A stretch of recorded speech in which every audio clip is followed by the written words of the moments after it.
北海道ツーリングを終えてみて、かぶじいさん的にいろいろと今回の気づきや反省などをね、自分のために残しておきたいと思うようになりました。で、この動画を作ってみました。振り返りその1、北海道までの移動編。さあ次はどうするっていう動画です。最後のおまけまで見てってくださいね。はい、今回の北海道ツーリングですね。かぶじいさん的にはまず32年ぶりにバイクにリターンして、本当に久しぶりな長距離のツーリング、しかも長期間のツーリング、目的地は北海道ということですね。で、バイクは高速には乗れないカブということで、まず最初にあれこれ考えたのが、北海道までどういう風に移動するかなっていうことでしたね。選択肢はいろいろとありました。まず大前提としてあったのが、このツーリングの期間が約11日間という限られた期間だということです。その中でいかに北海道にいる時間を長く取れるかっていうのが一つのポイントだったと思います。で、最初に思いついた北海道での滞在期間を最も最長に取る方法。一つ目は、自分は飛行機で現地入りする。で、現地でバイクをレンタルするっていう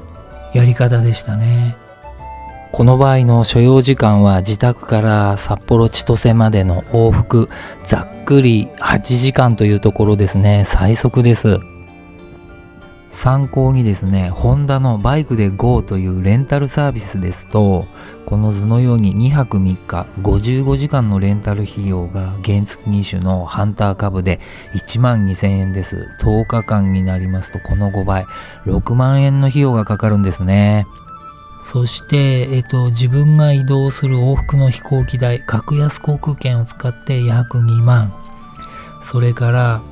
キャンプツーリングをするわけですから、バイクに乗せるための装備類一式を現地へどうやって運ぶかってことになります。航空機で移動するための預け荷物にするっていうのもなかなかいろいろとですね、難しい点があって、そうすると宅急便で現地に送り込む。で、ツーリングが終わった後、現地から家へまた戻すというこのやり方があるなっていうのを思いつきました。この場合で約往復5,600円の宅急便費用がかかるっていうことになります。そうしますとですね、かなりの費用がかかるんですね。これはね、その他もろもろの雑費を加えると合計約9万円かかるってことになります。次のプランは、埼玉の自宅から青森までをずっと下道自走で走って、その後青森函館間フェリーを使うプランですね。走行距離は約720キロあります。所要時間は片道が1泊2日と見込んで、往復で2泊4日かかりますね。時間にして宿泊を入れると36時間片道かかると思います。で、これ体力的にじいさんにはかなり厳しいプランだなと思います。ちなみにこれのガス代、途中の宿泊費、食費、フェリーの運賃を全部込み込みにすると合計約3万円になります。お財布には最も優しいですね。でも時間を要して体にとても厳しいプランだということになります。そして選択肢の3番目が割と一般的な方法だと思うんですけど、自宅に一番近い本州のフェリーふ頭から北海道までフェリーで移動する。この場合ですね、フェリーふ頭往復、それからフェリーの搭乗時間合計しますと46時間になりますね。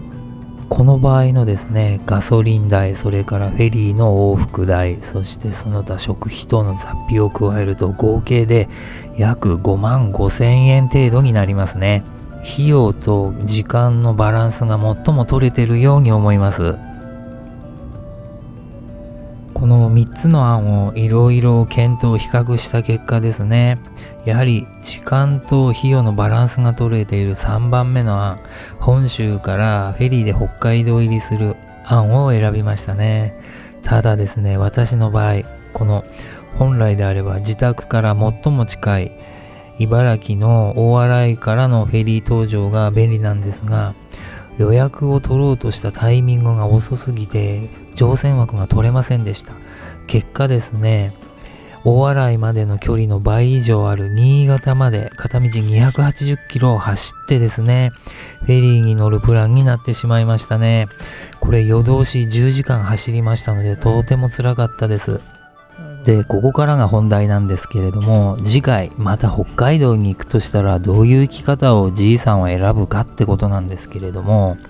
もし期間を長く取れる休みの余裕があるのであれば、行きは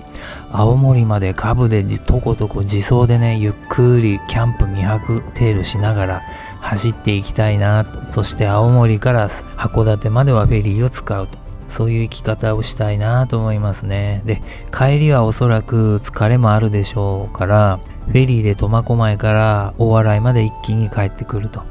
そういう旅をしたいなと思います。でもサラリーマンをやってるようであれば、そんなに長い休みっていうのはなかなか取れませんので、今回と同じ生き方かもしれませんですね。で、フェリーは他にもですね、本州ですと仙台から苫小牧へのフェリーもありますんで、そういういろんなフェリーね、どこから乗るかでまた旅のバリエーションも変化がつくかなと思いますね。楽しみです。はい、ここから次回の予告編おまけになります。はい、次回はフェリーに乗る際のですね、いろいろな注意事項やプチノウハウを紹介したいと思います。これを知らなかったばっかりに私ひどいことになりましたっていうような、きっと皆さんにもとても有益な情報になると思いますんで、ぜひ楽しみにしていてください。今回の動画いかがだったでしょうか。チャンネル登録と高評価ボタンをどうぞよろしくお願いします。